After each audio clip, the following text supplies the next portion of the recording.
cuáles son los principales desafíos en ciberseguridad a nivel global, qué desarrollo tiene esta industria en Uruguay. Esta es una oportunidad para los profesionales compatriotas. De eso estamos conversando esta mañana en la Mesa TIC.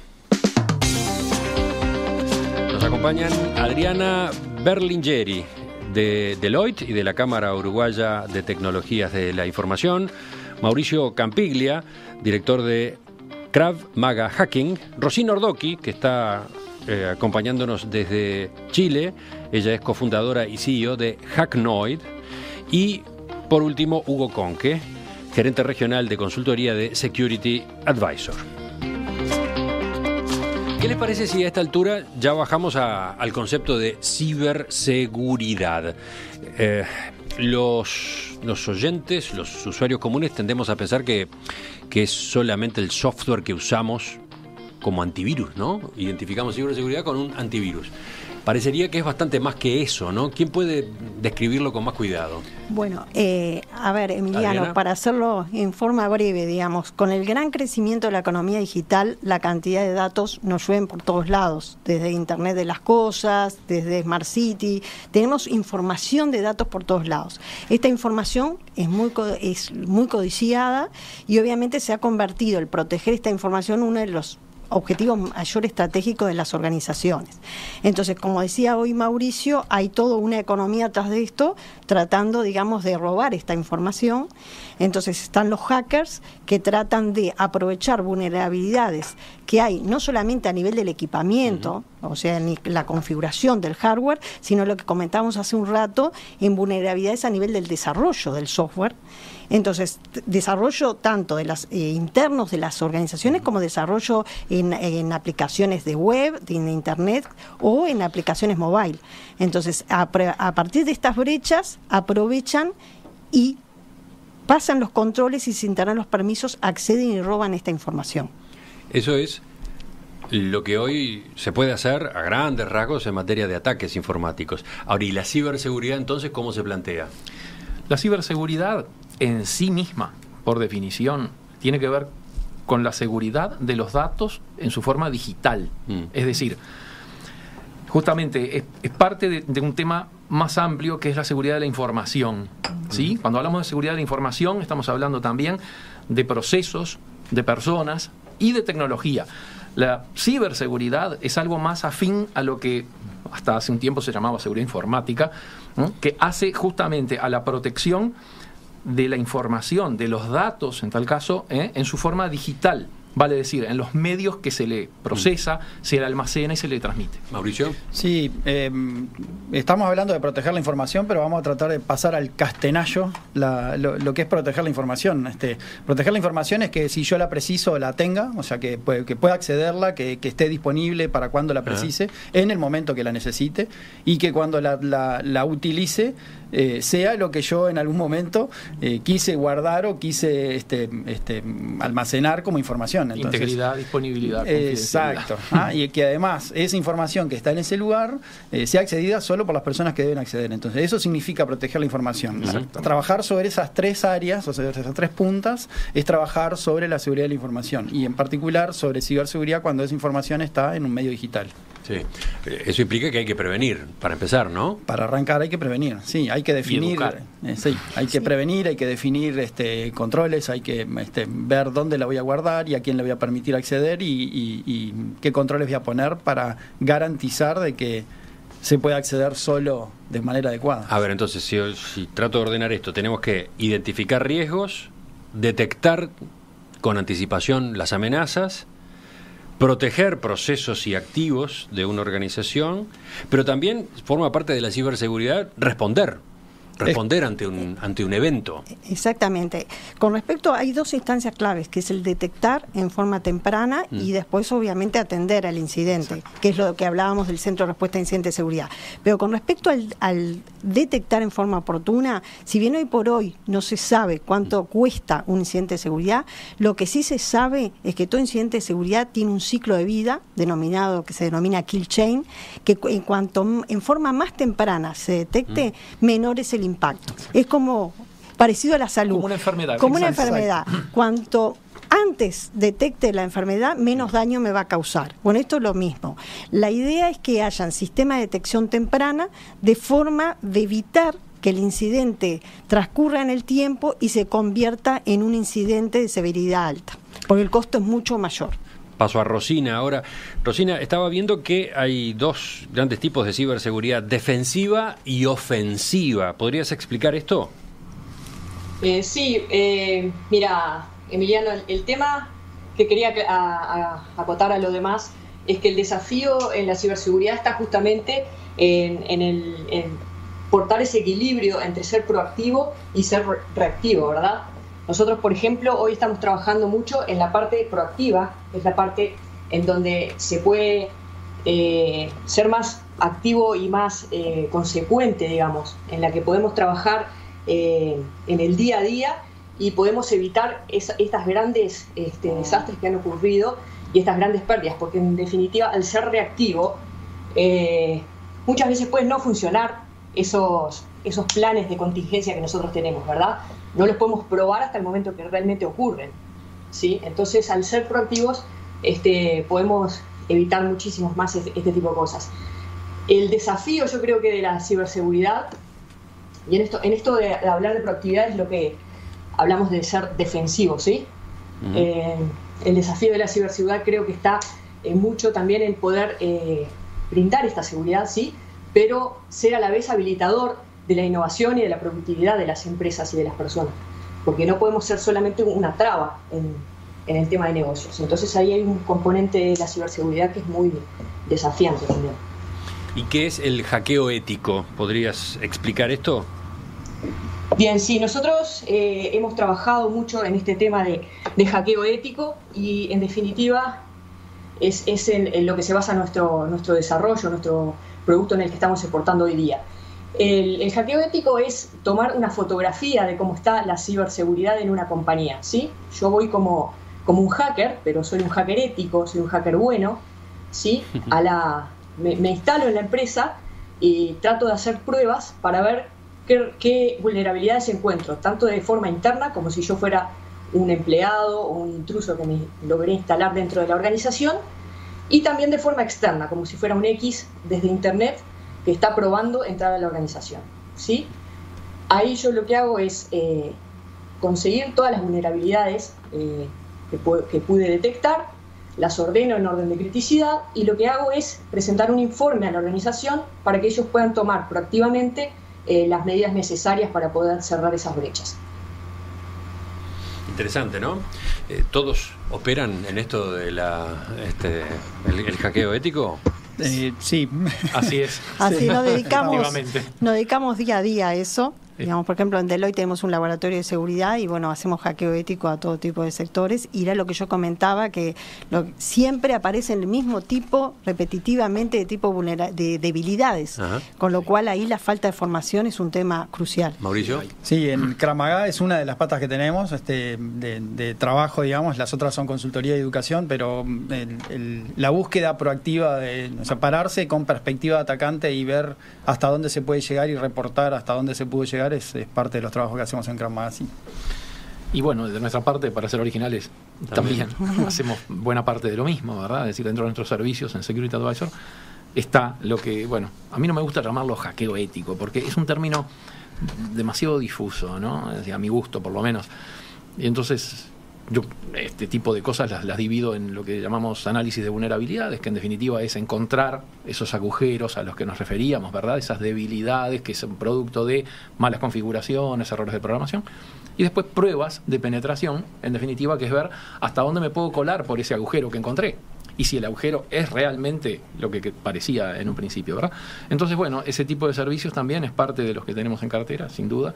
Y es algo que se entiende absolutamente necesario a partir justamente de cosas como las que comentaba Adriana, de los errores, o digamos de los defectos, más que errores en una de esas, de programación enormes que se están presentando y son del día a día. Sí, hay una cosa importante también, que los hackeos éticos, digamos, ya no es viable hacerlo solo con herramientas automatizadas. En Deloitte, por ejemplo, tenemos que hacer desarrollos de pequeños desarrollos a medida para detectar debilidades a nivel de software, porque ya cada vez es más sofisticado tanto el desarrollo como los ataques. Exacto. Entonces ya herramientas automáticas, si corro una herramienta y ya eso me da los resultados, no. Los trabajos de seguridad, de hackeo ético, tienen que ser también mucho más especializados. Bueno, ¿y cómo estamos en Uruguay en materia de ciberseguridad? En este sentido pregunto dos cosas. Bueno, ¿qué conciencia hay en las personas, en las empresas, en las instituciones a propósito de este desafío? Y después me interesa saber qué cantidad de empresas y profesionales tenemos en esta materia, ¿no? A ver. Ahí, Emiliano, no es una respuesta sencilla porque hay asimetrías, ¿no? Y además no hay una metodología global que evalúe a los países. De todas formas, hoy por hoy hay 3 marcos que sirven de referencia para evaluar los países. Uno es el Index Global Cyber Security de la ITU, el segundo es el modelo de madurez de la OEA-BID y el tercero es el marco de gobierno de Estonia. Uruguay fue evaluado por estos 3 marcos y en el caso de la ITU nos evaluó 2 veces. Y ahí hay una respuesta positiva, que quedamos dentro de los 3 mejores a nivel de Latinoamérica, pero la respuesta no tan contenta con respecto a este tema es que quedamos muy lejos con respecto a los indicadores globales. Y como decíamos que la seguridad puede venir de cualquier parte del globo, que es un tema totalmente que no tiene fronteras geográficas, lo importante es que Uruguay quede bien posicionado a nivel, digamos, de los indicadores globales. ¿Qué otros comentarios tienen ustedes sobre este diagnóstico? Que bueno, justamente parte de lo que tú comentabas que hace a todo esto es la conciencia, la concientización, ¿verdad? Del hecho de que nos estamos enfrentando a algo que de alguna forma Mauricio ya comentó. Detrás de todo esto no hay gente jugando. Esto es un negocio. Esto es un negocio brutal. El robar, el ciber robar, llamémosle, es un negocio enorme detrás del que hay corporaciones delictivas, pero corporaciones al final que tienen organizaciones sumamente desarrolladas, en muchos casos hasta mayores que las de empresas legales, digámoslo. Entonces, no tener conciencia de a qué nos estamos enfrentando nos hace quedar en una desventaja enorme.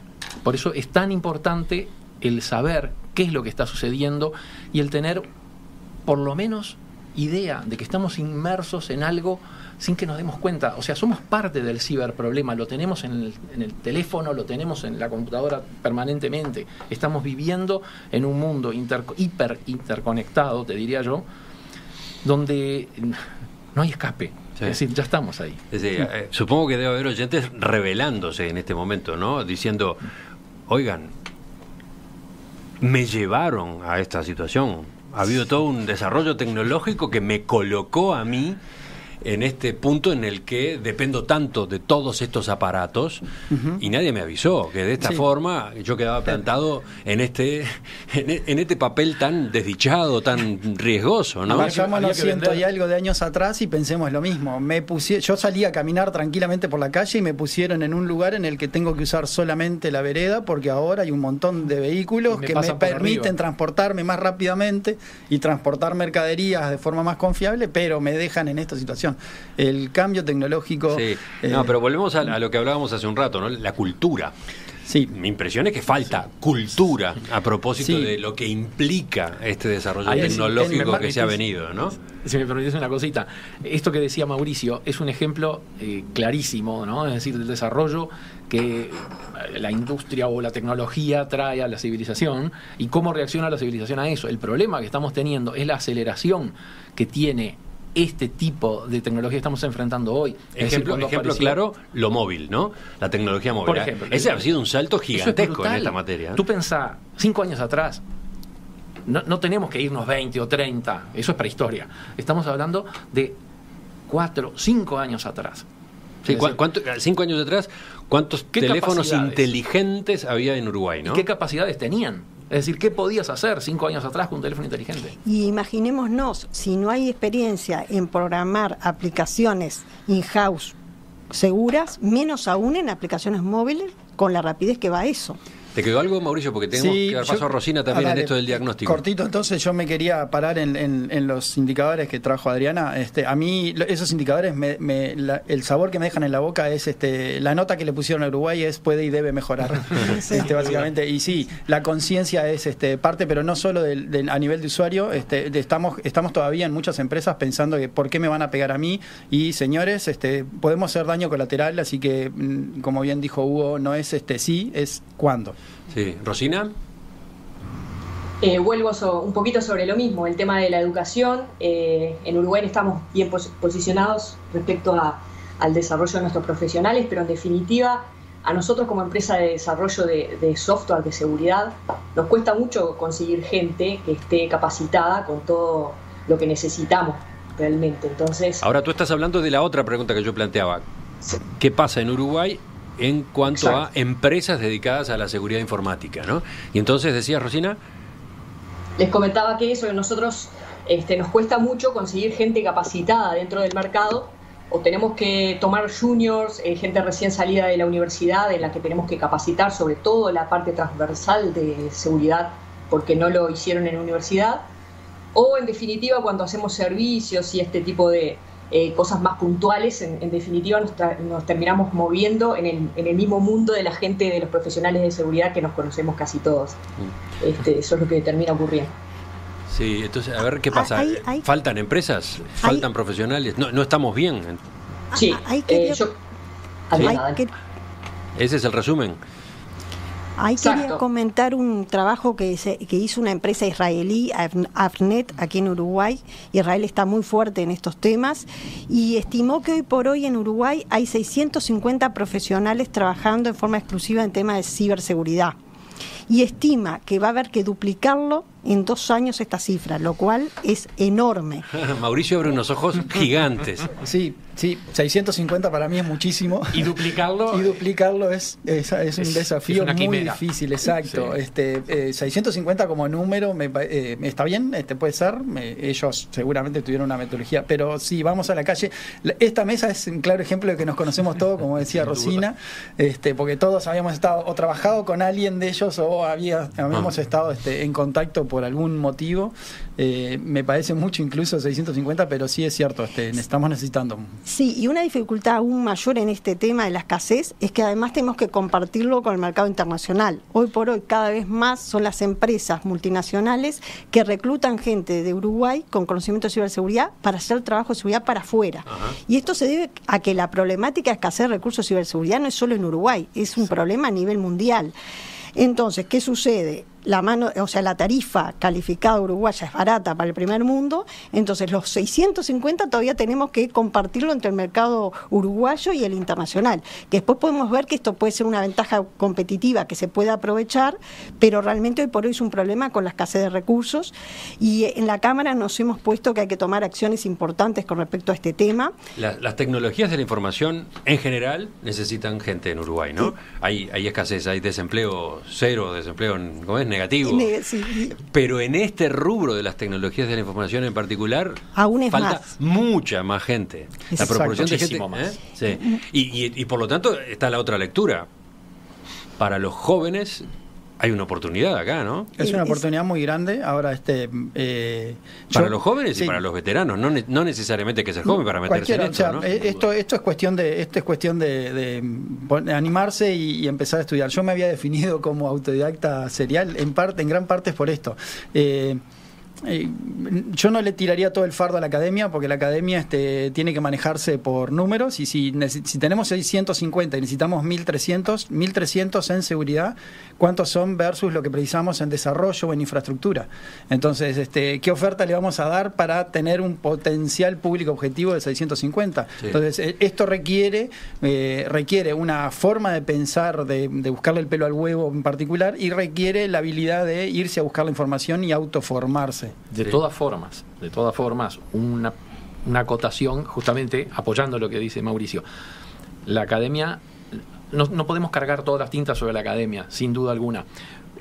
en cuanto al tema de la formación de profesionales en seguridad, pero sí esos otros profesionales que luego intervienen en tecnologías de la información desde el punto del desarrollo, desde el punto de la infraestructura y desde lo que sea, tendrían que tener conciencia de que hay una rama más que es la seguridad y que tendrían que tomarla en cuenta en su desempeño profesional, cosa que lamentablemente por la vía de los hechos se ve que no siempre es de esa forma.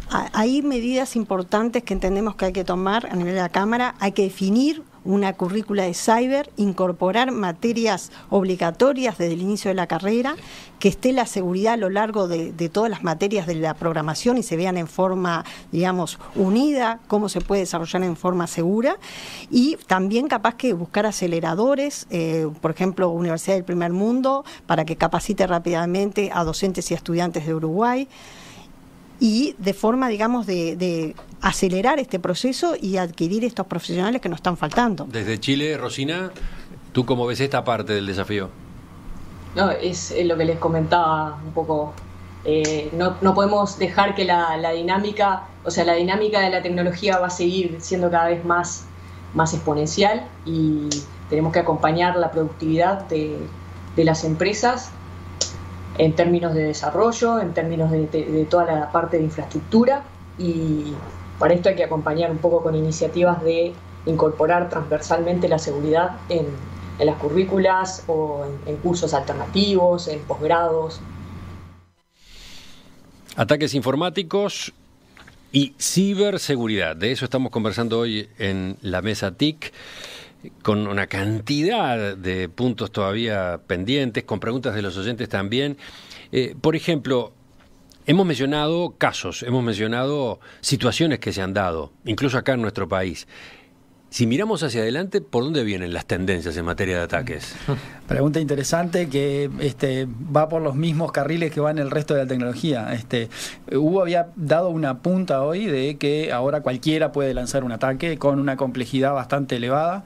Los ataques vienen por ese lado, la complejidad de los ataques está creciendo y va a seguir creciendo.